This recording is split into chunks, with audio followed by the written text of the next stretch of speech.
Caalaa bultummee bara gadaa meelbaa hamaan teessoot ol hin ba'u jedhe daawwattoota keenyaa attam jirtu nagaadhaa fagoo dhiyoorra kan jirtanii har'a miidiyaa kootiin as biyya Jarmanirraa injiinar Mogeessaa Daaneen toorarraa qabaa. Kana dura kaleessuma kana waluma dura viidiyoo tokkoof lama walii wajjin interview gochuun kun yaadatamaa. Feedback yookiin yaadduuf deebii sin viidiyoo keenya irratti kennitan hunda simannee fudhanneerraa itti dabalee egaa amma immoo waa'ee dhimmoota qabxiileewwan baay'ee jajjaboo ta'an yeroo ammaa kana keessatti baay'ee isaanii eessa buutee isaaniiyyuu kan dhabne kan akka manneen Kooyyee Faccee kana irratti hin ilaallaa. Inni kan biraan immoo waa'ee mata duree dubbii yeroo ammaa ta'e waa'ee obbo Lammaa Magarsaa irratti ilaallaa. Kan biraan immoo keessumattuu ijaarsa Foollee fi ijaarsa sirna gadaa keenyaa keessatti nama abbaa duulummaadhaan muudama qabu garuu yeroo ammaa kana keessatti naamusa dhabuudhaan nama rukutame dhimma isaa waa'ee isaa waa tokko irraa kaafnee dubbannaa keessummaa koo faana tole jettee dhiyaachuu keetiif ammas utuu nan nufiin miidiyaa koo irratti deddeebitee dhufuu keetii fi maqaa daawwattoota kootiin si galateeffadha. Atillee carraa kana naa kennuu keetiif hedduun si galatoomfadha. Egaa mee egaa waa'een biyyaa nu galchaa yoo biyyarraa fagaannes wantoota tokko comment gochuun keenya hin hafu. Akkuma beektu naannoo Finfinnee sanatti qotee bulaanis lafa isaarraa dhiibamee manneen baay'eetu ijaaramaa ture. Manneen ijaaramaa ture keessaa egaa bara dheeraadhaaf waggoota 20 wayiif jechuu dandeessaa kan itti fayyadamaa ture sirna kan biraadhaa qaama kan biraadhaa. Yeroo dhiyeenya kana keessatti immoo achuma siqee maasii qotee bulaa walakkaa irratti manneen ijaarame tokko jira. Mana sana irratti atakaroo wayillee ka'ee ture yeroo sana karaa aktiivistootaas waan adda addaa ta'ee akka waan dhaabsifamuu wayiitu ta'e jechuun lafa qaama biraatiif hiruuf turanii bulchiinsa Oromiyaa jalaa baasanii gara magaalaatti bulchiinsa Finfinneetti as dabalanii rakkoo guddaa uumee ture waa'een manneetii sanaa. Moges waa'een mana sana maalirra jira waa'een Kooyyee facceessuun ammoo tarii atakaroon lafa sanaa wajjiniin wal qabatee jiru ati gaa akka nama quba qabuutti keessumattuu foolleewwan biyya alaa jiranis abbaa duulaa keessaa tokko waan taateef kana hin beektaa. Mee waa'ee isaa waan beekturraa achirraa jalqabnu. Gaafii gaariidha egaa. Kooyyee Faccee kuni naannoo mootummaa naannoo Oromiyaa yookaan immoo naannoo Oromiyaa keessatti argama jechaadha. Haa ta'u malee warri sirna kana gaggeessaa ture warri durii suni jechuudha. Maal godhanii lafa Oromoo kana saamicha guddaa irratti uumanii uummata keenya irraa buqqisanii mana kondoneemii kana irratti ijaaranii jechaadha. Egaa ijaarsi kuni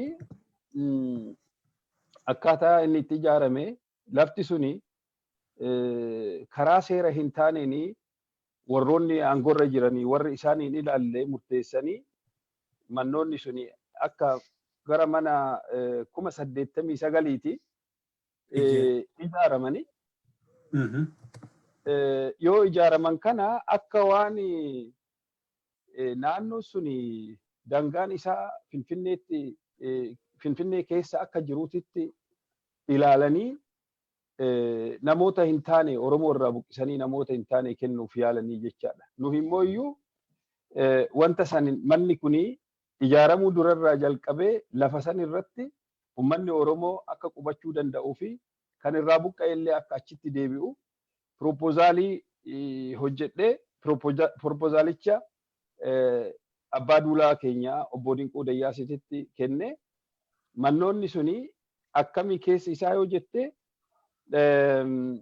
mannoonni gara 23,000 foollee keenya akka ta'u kan achirraa hafe immoo abbootii duulaa 254 akka ta'u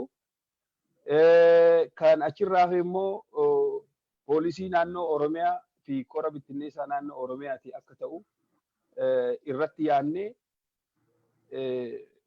faayinaansii isaa immoo biyya alaati gargaarsa arganne akkasitti mana san ummanni akka itti tajaajilamuu fi sabni gara biraatiin warroonni qabsoo keessatti aarsaa gurguddaa kaffalanii har'a mana hin qabne bakka itti qubatanii bakka itti hirkatanii hin qabne illee achi keessatti ilaalamee fi akka ummanni Oromoo faayidaa kana argatu carraa kana akka argatu irratti haasofnee pilaanii baafnee proposaalii goonee proposaalii kana obbo Lammaa Magarsaatitti yeroo san isaanii naannoo Oromiyaa irratti pirezidaantii turanii isaanitti dhiyeessinee jechaadha.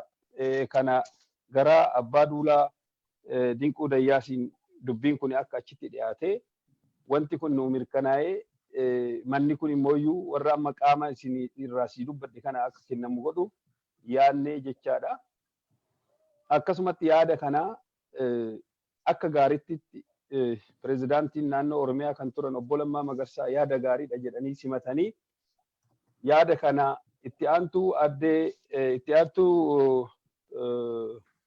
mootummaa naannoo Oromiyaa pirezidaantii kan turan kabajamtuu fi jaalatamtuu Aadde Xayyibaa Huseenii itti dabarsanii wanti kun akka hojiirra oolu gochuuf odoo itti deemaa jirru isaanuu bakka sanii darbamanii jechaadha. Egaa hin dursamanii jechaadha. Waan sanii otoo hojiirran oolchin bakka sanii akka ka'an ta'anii jechaadha. Egaa wanni sunillee hidhatama isaan achi ka'uu sanii walitti hidhatama qabaachuu kana keessa isaa fageessee hin beeku. Haa ta'u malee yoggasuma bakka sanii aangoo sanirraa ka'anii bakka buuteen isaanii kun amma har'aatitti sagalee isaanii dhabne jechaadha.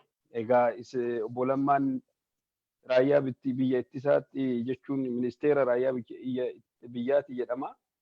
Garuu gadi baanee har'a sagalee isaaniitillee dhagahuu fi maalirra akka jiranii ummanni sagalee isaanii yaadee kun amma ammaatitti hin jiranii malee dhugaadhaan jireenya isaaniitu arguu fi beekuu dhabnee jirra. Karaa irrattis arginee hin beeknu, miidiyaa irrattis arginee hin beeknu. Ummanni baay'ee isaan yaadee baay'ee isaan dheebotee jira. Haa ta'u malee muummicha ministeeraatis oduu kana dhaga'uun oolanii akka ummanni sagalee isaanii barbaadu isaanis irraan dubbatanii jetteen tokko waldhabbii yookaan waliigaltiin hin jiru jedhama. Waliigaltiin sun yookaan immoo waldhabbiin isaanii sun maal akka ta'e beekamuu hin dandeenye. Akkanumatti egaa wanta ifa hin taane akkuma atillee kunoo irraa hubachuu dandeessu. Haasaa kiyyarraa illee haa ta'u haala jirurraa illee akka hubachuu dandeechu. Homtuun jiru jechuudha. Maaliif akka kuni ta'e garuu yoo gadi qabanii ilaalan xiqqoo namatti ulfaata.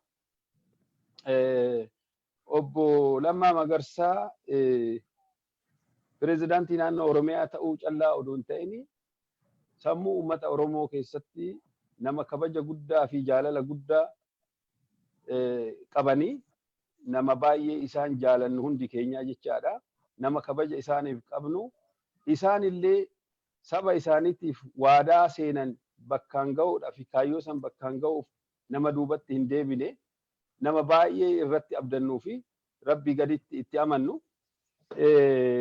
nuhi hundarraa rakkoon qabnu haa ta'u malee amma dhoksamuu isaaniitii fi ugguramuun isaanii kun baay'ee nu ajaa'ibsiise baay'ee illee nu dinqisiise. Maaliif barbaachisaa ta'e isaanii akka muummichi ministeeraa gara fuulduraatitti dhufanii aangoo isaaniitirraa of gadi buusanii ilma abbaa gadaati jedhanii Dr. Abiy gara fuulduraa fidanii akka Dr. Abiy bakka san bu'anii muummicha ministeeraa bu'an godhanii otoo kuni hundi jiru otoo qabsoon ilmaan Oromoodha dhiigni qeerroo keenyaa dhangala'ee ummanni Oromoo kanarratti luqqa'ee dararama guddaa irra ga'ee hidhaa fi dararama ajjeechaa fi qaama hir'ine wanti garaagaraa irra ga'ee qabsoon kun akkanatti akka dhufe otoo beekanu har'a akkamitti sagaleen obbo Lammaa Magarsaadha uummata irraa dhabama akkamitti uummata irraa fagaatanii maaltu isaan qunname maal ta'an dhibamanii ciisammoo hin hidhamammoo akkan dubbanni dhoowwamammoo Yookaan immoo maaluma kan sagalee isaanii uummatarraa dhabamsiise, kan miidiyaarraa dhabamsiise, kan iskiriinii hundarraa dhabamsiise rakkoon kun maali? Obbo Lammaa yoo gadi bahanii nutti dubbachuu dadhaban muummichi ministeera halkanii guyyaa kunoo iskiriinii irra jiranii maaliif isaanis haala obbo Lammaa kana nuu ibsuu didanii? Maali rakkoo jiru? Kana maaliif uummatarraa dhoksanii? Uummatarraa dhoksanii eessaan gahuu fi kuni baay'ee nu ajaa'ibsiise.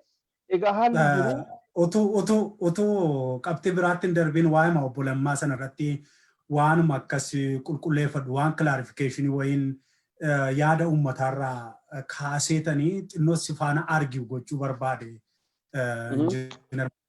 Tokko waa'ee obbo Lammaa Magarsaa kanaa ilaalchisee waan senaariyoo baay'eetu jira. Uummata keessa waan dhuguma ukkaanfamanii fi akeekaan ukkaanfaman immoo dhugaadhumatti rakkatanii ukkaanfamanii kan jedhu gaaffii uummataati amma yeroo baay'ee.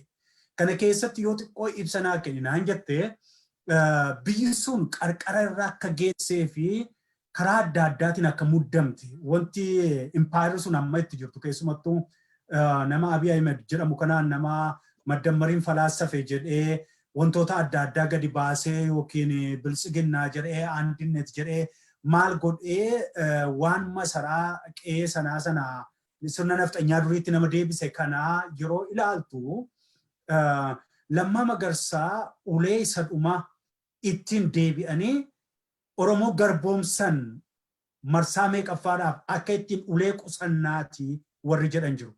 Kana xinnoo akkasii ifuuf amma sirni amma jiru kun Oromoorraa imaana amanannaa dhabeeraa jedhama. Amanamummaa gateera. Maaliif? Dhiigni ijoollee keenyaa, dhiigni Oromoo, dhiigni qabsaa'ota keenyaa deebi'ee sirna nafxanyaa irratti ijaaruu fi dagaagsuu jalqabe. Erga namichi Abiy Ahmed jedhamu kun as dhufee as. Ergasii booda muddamni adda addaa warruma nafxanyaa inni kurkuruufis yoo ta'e hin galateeffanneen. Sababiin isaa kan irra wayyuu barbaadu jarri.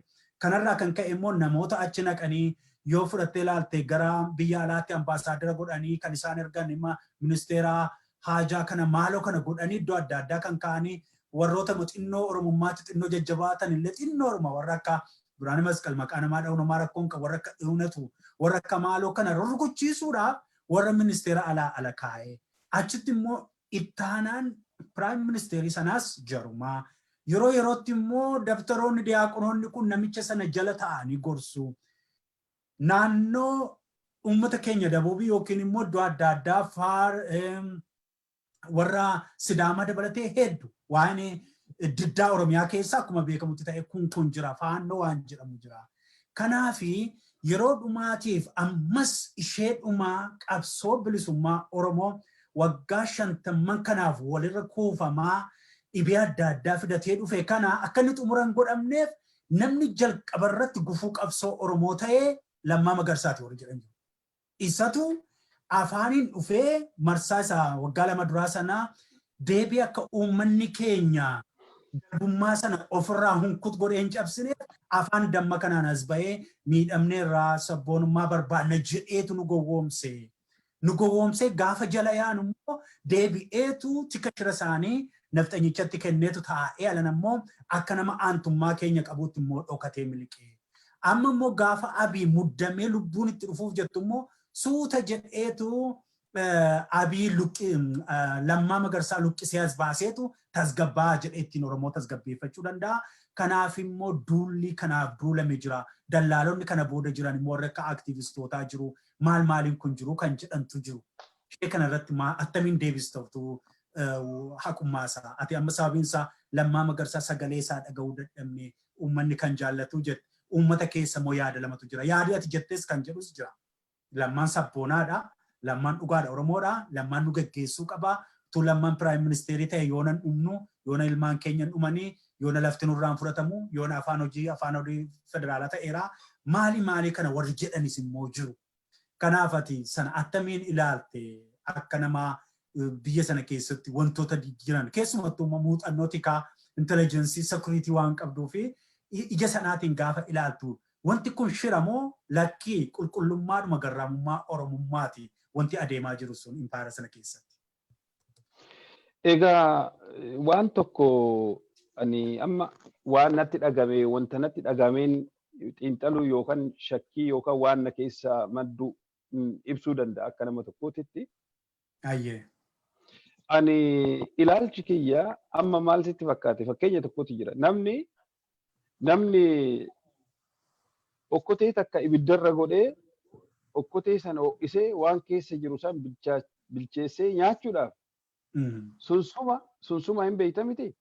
Beeka. Sunsuma sadii barbaachisa. Sunsuma sadiirra yoo taa'e okkotee sun sirriitti teessii jechaadha. Ibidda jalaa itti godhanis hin fudhatti waan keessa jirus hin bilcheessiti jechuudha. Kan booda waan bilchaate nyaattaa garaanis hin dhukkubu waan fayyaa ta'e waan gahe waan sirriitti waan hundaa qulqullaa'e garaasi seenaa fayyaa argattaa jechuudha. Maaliifan kana jedhe sababa waan kana sunsuma sadeen kana kaaseetu jira.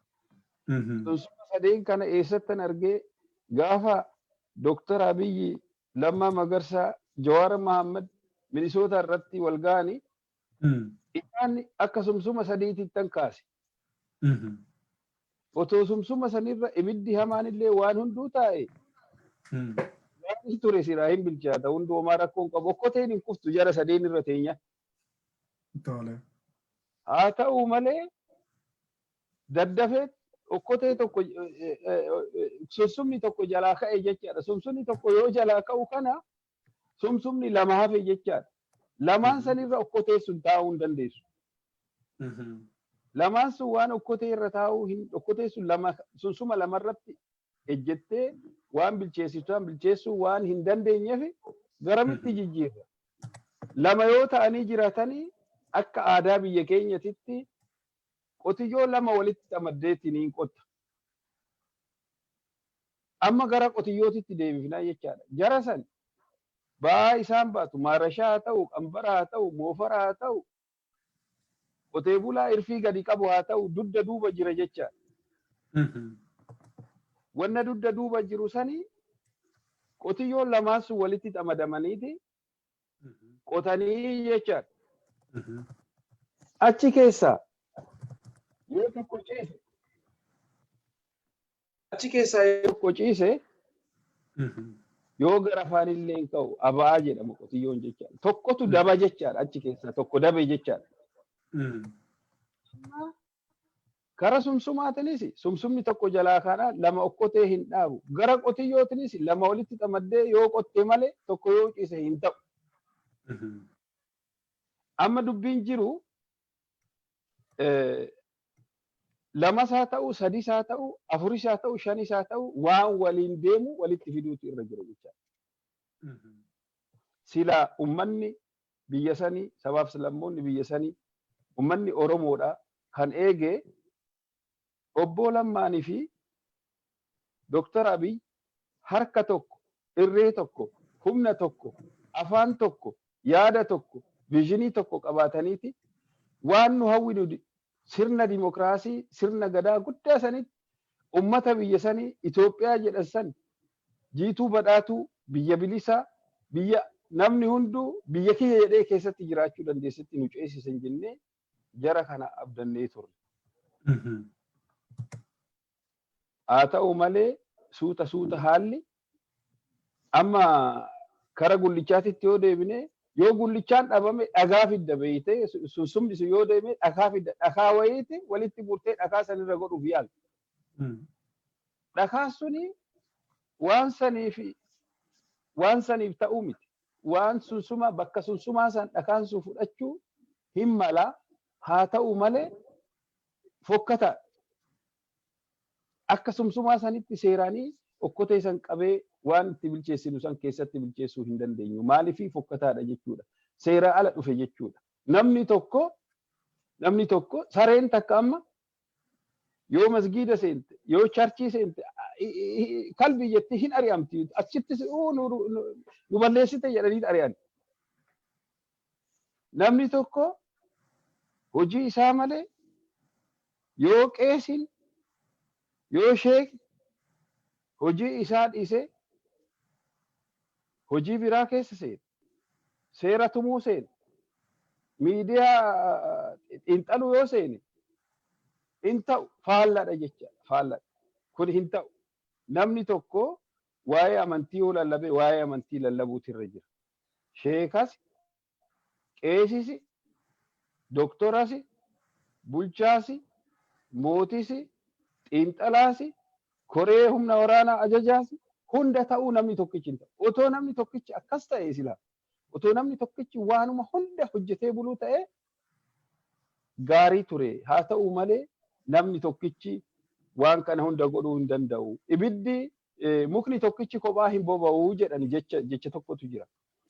Utuun achirraa sin deebisiini waa'ee sunsumaa sana waa xinnoo ammayyuu waan wal amansiisuu qabnu tokko waan jiruu fi muuziqaa sekeendii muraasa booda walitti deebina. Ayyee.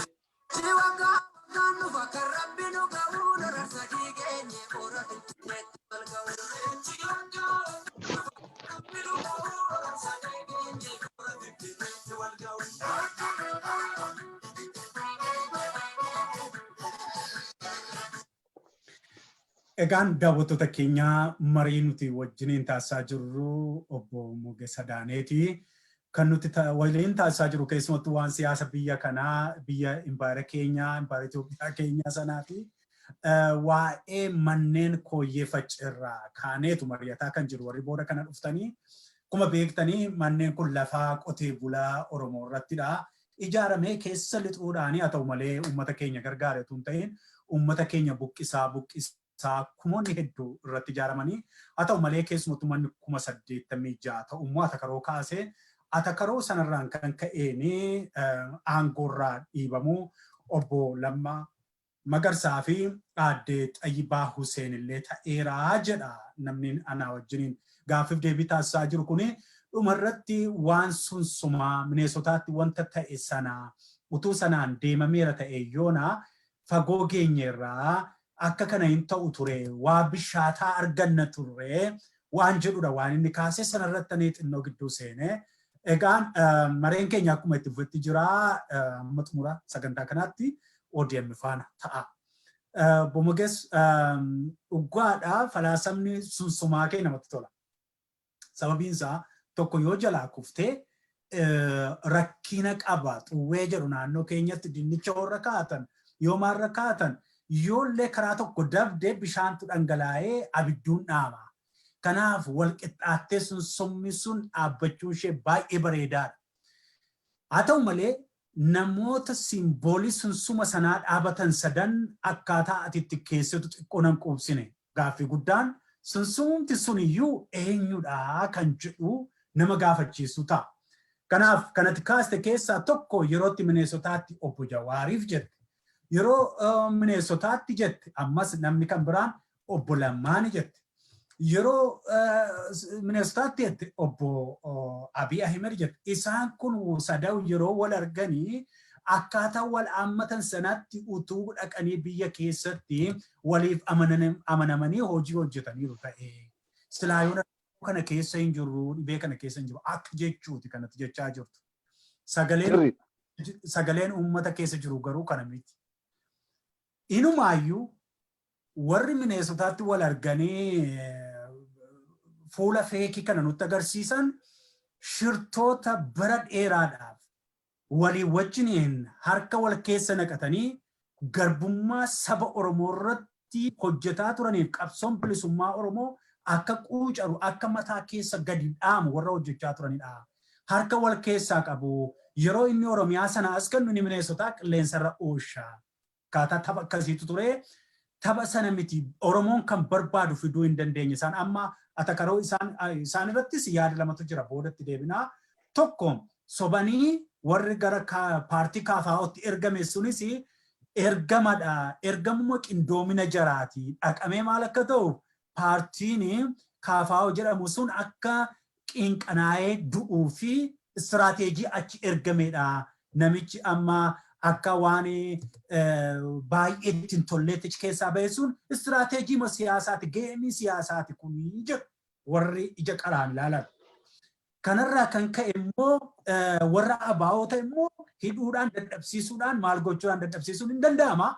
Wanti guddaan garuu impaayiruma sana guddisuudha. Impaayira sana guddisanii tokkummaa sana dagaagsanii keessatti Oromoo cafallaqanii achuma keessa bushuudha. Kanaaf jarri kun gufuu qabsoo bilisummaa Oromooti. Warri jedhanis jiru. Ati maal jetta waa'ee sumsuma kee kana sadanii? Gaariidha. Baay'ee kiliirifaayi godhuudha fi ani sumsuma sani akka fakkeenyatittan kaase.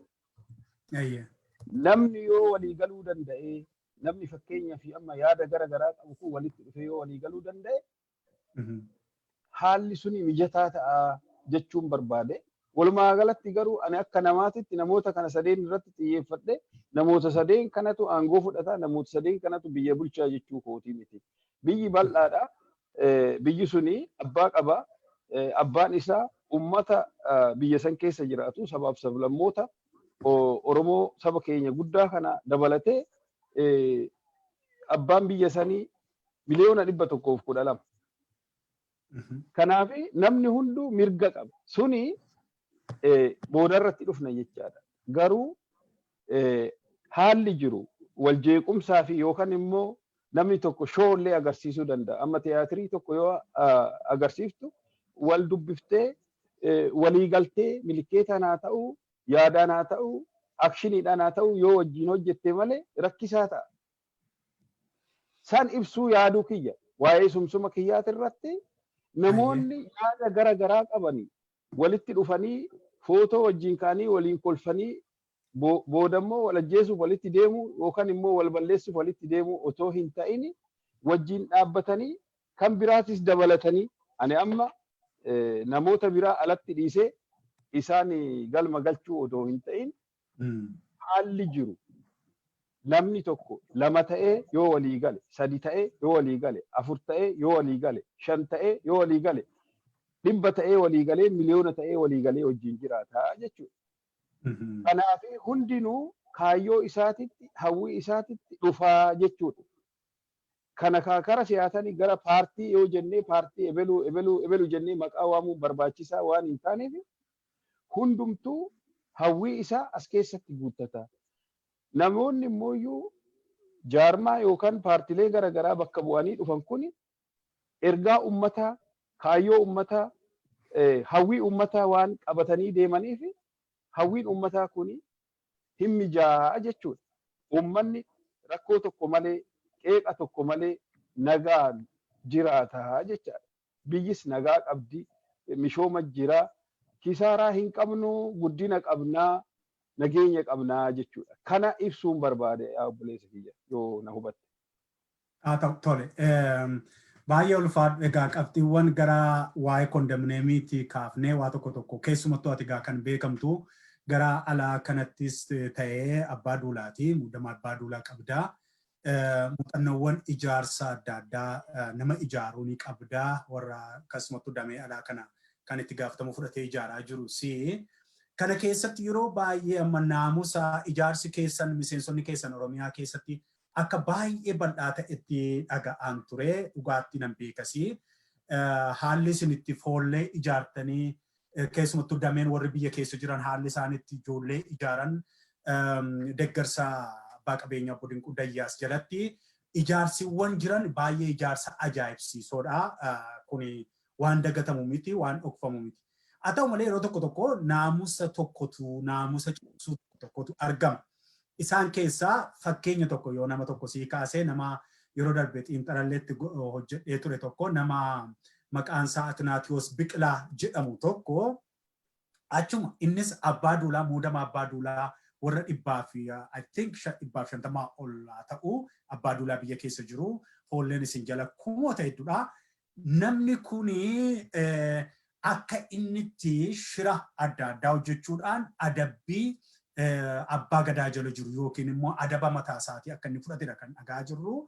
Kunis immoo kan inni godhee warreen magaalaa Finfinnee sana bushaan obbo Taakkalee Uumaa Bantii jalatti nama feekiidhaan foollee biraa ijaaruudhaan isaan biratti fudhatamummaa guddaa argatee cidha gaa'ela isaa qofa miliyoona 8 hoteela guddicha magaalaa sana keessatti akka inni geggeeffatee fi saamichi hammanaa kun akka inni jirudha.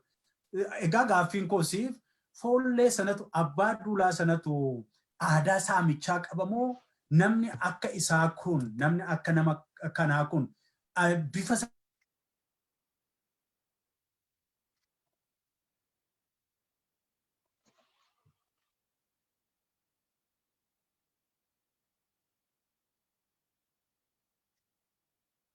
godhuu saamichaan godhuu walirratti yakkan godhu yoo karaa sanaanis ta'e karaa sanaan fudhatama hin qabu jechuu koo mee attamiin ilaalta kan irratti injiinaradhaan. Namoonni bakkuma hundattuu caasaa keessattis haa ta'uu hojii irrattis haa ta'uu jireenya irrattis haa ta'uu namoonni tokko tokko amala qaban. Amalli isaanii suni xiqqoo ummata ala yoo ta'e fedhiin isaaniitis ummata ala yoo ta'e namni tokko buddeena tokko nyaatee yoo quufuu dadhabe buddeena lammataa hala itti argatu barbaada jechaadha. Garaa warroota garaadhaa bulan. Warroota immoo farra malaamaltummaa beekanii daddafanii yeroo gabaabaa keessatti abbaa qabeenyaa ta'uu fi kan immoo ummata isaanii obboleeyyan isaanii yookaan immoo sadarkaa sanirra kan jiran kan humaa duubatti deebi'anii ummata isaaniitiif hin yaadne fiigicha akkanaa warri godhan hin jira. Ani amma ebelo jedhee maqaa isaaniillee dhaqee dha'uun natti hin tolu. Haa ta'u malee walumaa galatti namoonni akkanaa kun jiru nuqunnamanii jiranii. Namoonni sun immoo kuni gaarii waan hin taanee fi kaayyoo keenyas waan hin taaneef jennee namoonni kuni akka tasgabbaa'anii seeran. Guruppii uumanii nama tokko attaakii godhu, Oromoo tokko attaakii godhu, Foollee biraa attaakii godhu, Foollee biraa immoo gurmeessanii karaa dhaabaatitti gottotu waan akkanaa warroota abbaa qabeenyaa jala akka deeman godhu yaalii akkanaa kana akka godhan argaa turre. Garuu kana abbaa duulaatis warroonni abbaa gadaatis kana obsaan laalaa turre. Dhiyaannituma obsaan laalaa turre.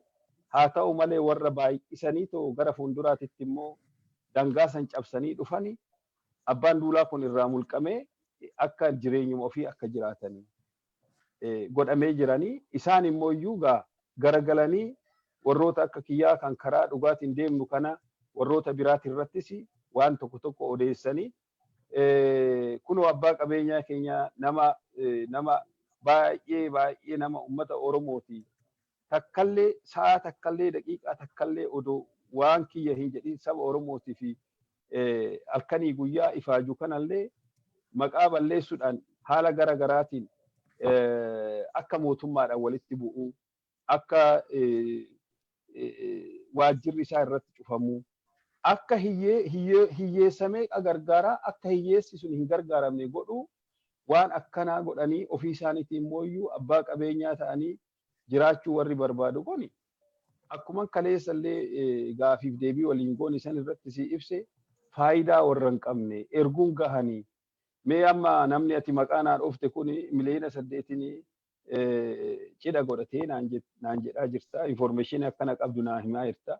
Garuu biyyi keenya rakkataadha, ummanni keenya hiyyeessa. Namni kun otoo galii tokko hin qabaatin, odoo hojii dhaabbataa tokko hin qabaatin, odoo madda galii tokko hin qabaatin waan akkanaa baasee yoo dhuguma ta'e kun waan akkanaa godhuun kun maal akka ta'e ilaaluu sirri jira. Egaa yoo dhuguma hannaani karaa hannaatiin ummata keenyarraa biyya keenyarraa saamanii waan dhuunfaa waan akkanaa yoo gaggeeffatan ta'e kuni gara fuulduraa tarkaaffii amma fudhanne kana callaatti miti. Kanaafuu seeraanillee haalatti gaafatamu ragaa yoo irratti argame yookaan evidensiin tokko yoo jiraate seeraanillee wal gaafachuutu dhufaa jechuudha. Sirna gadaa keessattis nama balleesse sadarkaadhaan gorsuu kan karaarraa maqe karaarratti deebisuu kan immoo iyyuu badii godhe bulluqqoo 5 horma tokko waan akkana waan nama humne jechaadha. Waan inni qabu keessa akka ummataaf adabamee seera saniif bulmaata seeraa san kabajee akka ummata wajjin jiraachuu godhuun sirna gadaa keessatti waan jiru waan ta'eef ani eenyumayyuu haa ta'u mucaa kana kan gadiirraa jalqabee hamma oliitittu sirni gadaa kun maali sirni gadaa kun wanni isaa wanni guddaan yaada kee ibsachuu qeeqa kee ibsachuu ummata san gorfachuu. Amma fakkeenyaaf muummicha ministeeraa haa ta'an nama maashiniidhaan miti balleessuu hin danda'an. Yoo balleessuu danda'an kana immoo ummanni beekaa sobee ta'u kan itti dhiyaate yoo harka dha'ee fi muummicha ministeeraa saniin balleesse malee wanni fayyade tokkollee hin jiru jechaadha. Muummicha ministeeraa wajjin ani oolee maallaqa gaarii argadhee jireenya gaarii jiraadhee ummata kiyyaa yoo yaaduu dhabee muummicha ministeeraa sanuu karaa gaariitti rakkoo ummataa fidee information yoo muummicha ministeeraatti hin kennine yoo isaan quba hin qabaanne dogoggora murteessuu danda'a. Walgahii irratti yoo walgeenyu ani yoon miseensa iddu galeessaa ta'e miseensa hojii raawwachiisuu yoon ta'e yoon achi taa'u san waan ummanni jedhu ummata abbaan dhimmaa ummata namni tokko ummata bulcha malee mootummaadhaan jedhee masaraa mootummaa keessa taa'uun faayidaa hin qabu. Yoo ummanni isaa gaarii jiraate innis nagaan ofiisa san keessa oola jechaadha.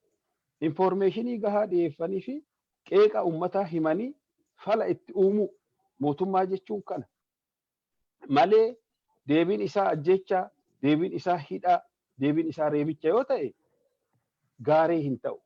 Eenyu reebdaa? Ilmootee reebdaa? Obboleessa kee reebdaa? Ummata kee reebdaa?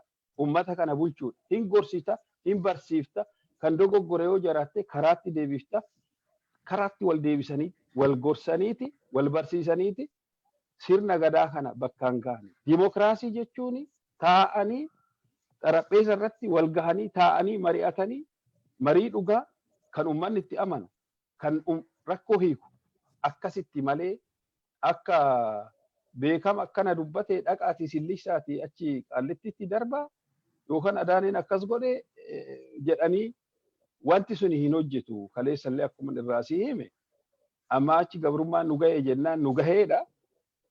Afaan beeynu haa ta'u baay'ee baay'eessaa achumaan dhaamsaan xumuruufan iyyuuti gara sanatti dhufte atis. Egaa waa'een lafa keenyaa dachee keenya irratti maasii tufaamna maasii akaakilee kee akaakayyuu kee irra kanatu jira. Guyya guyyaatti immoo bal'ataa jira. Waan maaster pilaanii jedhamee uummata Oromoo wareegame yookiin kaaba kibba ba'aan dhiyaa ilmaan Oromoo wareegaman walumaanuu ilaalaa turre. Har'a bu'aansaa kana kun maa ijaaramee miti. Inni ijaarame kun eenyuuf oolaadha gaaffii guddaan. Eenyuun fayyadaadha. Akka inni beekutti immoo gaaffiin keessan warra ijaarame kana mootummaan akka isinitti kennee isin immoo foolleewwan keenya dargaggoota keenya utuu gandaan hin qoodiin lagaan utuu hin qoodiin sadarkaa caasaa olii amma gadiitti ijaartanii yoo xinnaatee namoota foolleewwan walumaa galatti 86,000 hojiitti hiikuudha. Isa keessaa immoo kan isinitti tolu kan namatti tolu propoozaaliin keessan baay'ee bayeessa jechuun poolisii Oromiyaalleen ilaallataa, foolleen ilaallataa, abbaa duulaan ilaallataa, namoota qabsoo keessatti miidhama hamaa miidhamanii mana dhabanii man'ee dhabanii jooraa jiran ilaallataa. Isaan sana hundumaaf kennuu ture. Mootummaan kun maaliif kana isin dura dhaabbate? Isheen mana iddoo tokkitti ishee Kooyyee Faccee sana qofaa maal isin dura dhaabbate? Silaa iddoo kaan iddoo hundumaa to'annoo isaa jala jira. Saba biraatu hidhatee itti basha'aa jira. Mana kawanoo sinoo hin bittu maallaqa isaa fandii argattanii bitaa jirtu kunoo faayidaan isaa uummata keenyaaf. Kanaaf uummanni keenya maal gochuu qaba? Foolleen ijaarame kan keessumattuu caasaa keessan keessatti aayidii argatee ijaarame 40,000 ol. Isa dabalatee immoo isaan immoo meeqa ijaaranii miliyoona hedduu Oromiyaa keessa wanti aggaamamee hojiin hojjetamaa jiru hojii guddaadha hojii bal'aadha. So maal godhuu qaba? Falli maali?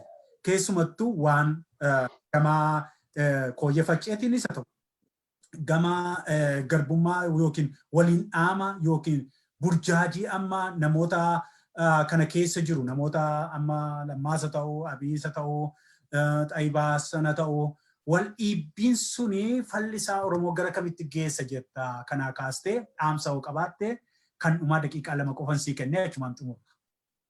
Hayyee galatoomi. Ani walumaa galatti mannoonni kuni lafti kuni lafa Oromooti. Kan keessa jiraatiif deemu immoo ilmaan Oromooti. Kora bittinneessaa Oromoo, poolisii Oromiyaa Oromoo, foollee Oromoo, abbaa duulawwan Oromoo, namoota qabsoo kana keessatti dadhabanii Oromoo kanaaf jecha aartii guddaa kaffalan warra kana jechuudha. Lafti kuni kan Oromooti. Namni tuqne hin jiru. Kanas immoo haa ta'u baasiin kanaan dura itti baheesi jarri kan baasesi maallaqnis kanuma ummataati lafti illee lafuma keenya wanni asirratti nuhi dogoggora jennee yaaddu tokkollee hin jiru maali yoo jettee walumaa galatti ummanni keenya koyyee foccee callaa miti kan saamame akkuma jiruuni naannoo san akkuma jiruun saamame jechaadha sabbataa haa ta'u alamganaa haa ta'u sululta haa ta'u duukamaa haa ta'u amma darbaatiif amma mulootitti investimentii jedhanii lafa Oromoo kana itti duuranii hunda isaatu fudhatan jecha garuu kana manni kun amma guddaa miti yoo akkanatti kuma ammanaati jedhan guddaa fakkaata ummanni Oromoo kuni kanumallee haa argatu warroonni abbaan lafa sanii abbaan dhimma sanii waardiyyaa ta'anii jiranii isaanumaa itti haa galanii jennee egaa kadhachaa jirrasi gaafachaa jirrasi kara seeratiin maaliif akka kana nu dhoowwuu isaan barbaadan dhugaa ani kana deebii kana deebisuun anaaf natti ulfaata garuu waanuma hundaafuu deebii Oromoo tana otoo gattaanii tasgabbaanii seeraan deebisanii isaanifis gaariidha nuufis bu'aa tokko jechaadha nuyi ana miti kan keessa jiraatu obbo Dinqoodhaa miti kan keessa jiraatu ummata Oromooti keessa jiraata amma akkuma argitan namni keenya bakka seenu hin qabu bakka bulu hin qabu ashuffee jira ummata keenya walitti qabna jenneeti kanaafi mootummaan ummataaf yaaduutu irra jira ummata bulchuuf deemu kana yaaduufiitu irra jira qeeqa isaa dhagahuutu irra jira humnaan odoon ta'e mariidhaan hiikuutu irra jira kanan ani jedhu kana walumaa galatti nuyi dhuunfaa Abiyyi haa ta'u ebelu haa ta'u rakkoo hin qabnu mootummaarra haa ta'u malee rakkoon nu qabnu lafa keenya irratti biyya keenya irratti bakka itti seennu bakka itti gallu yoo ummanni keenya dhabe gaarii waan hin taaneef ummanni keenya hin qubanne biyya isaatirraa ari'amaa dararamaa jira ummata keenya qubachiifna jenne biyya keenya Finfinnee walumaa galatti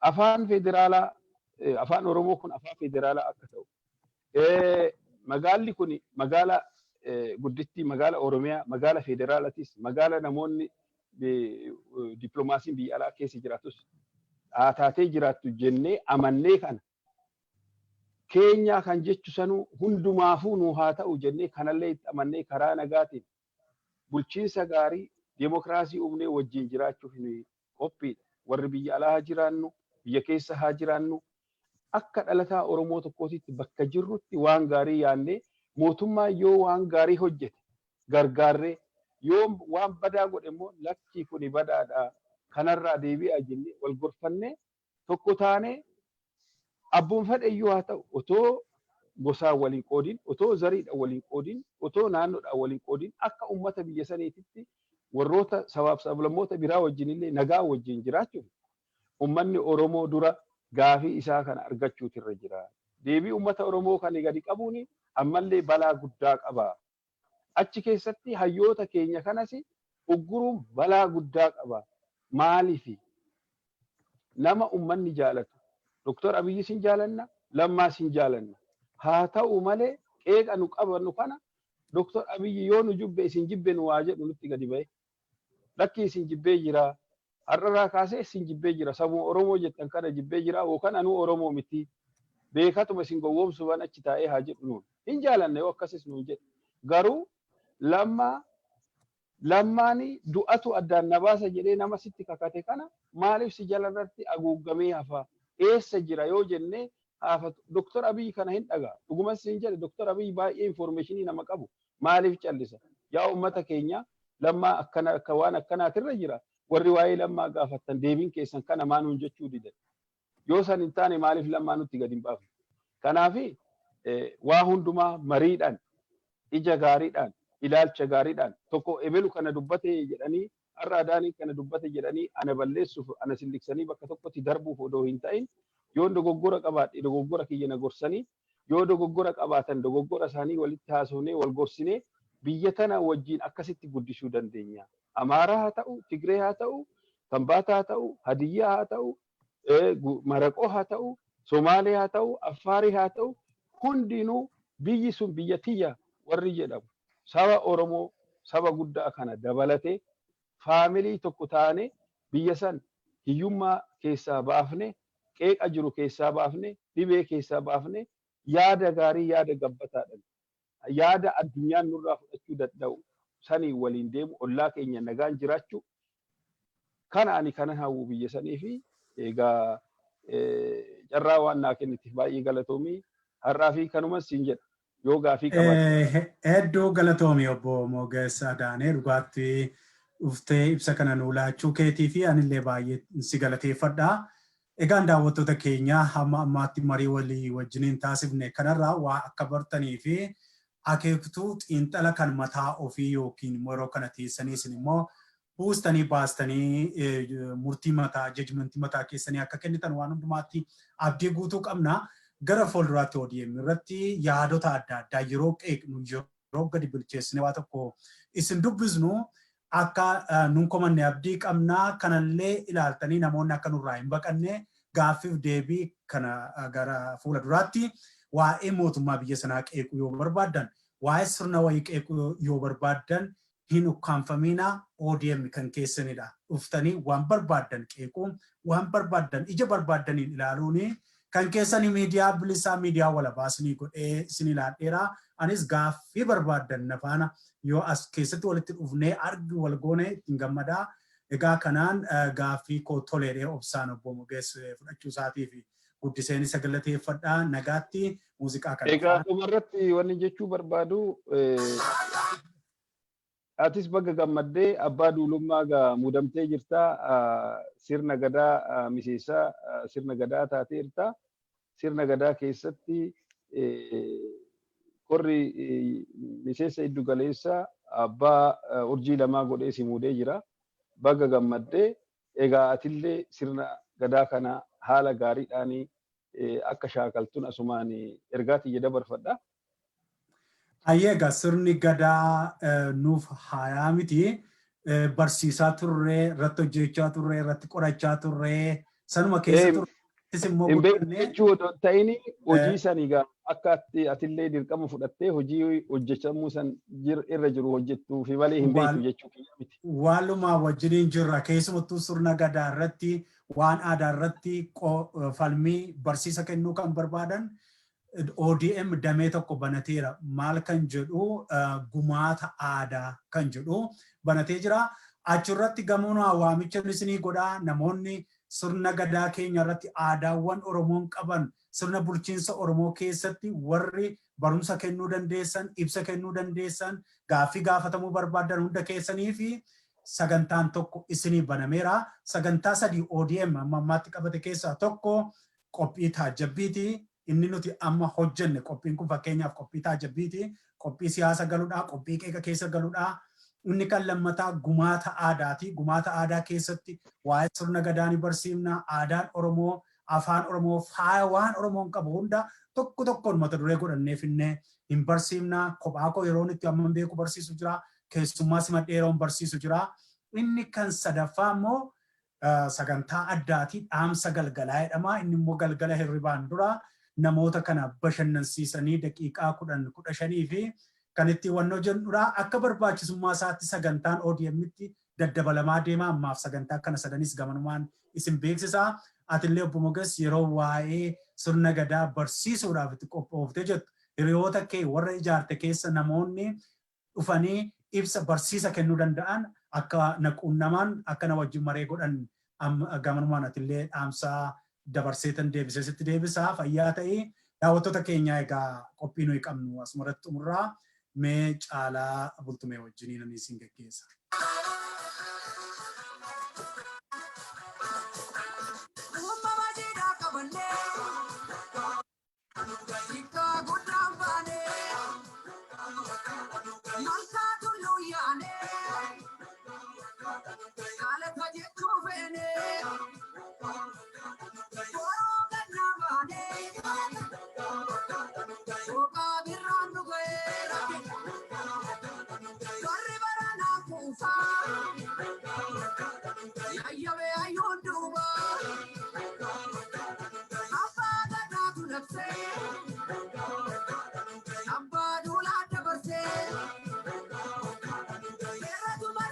beeka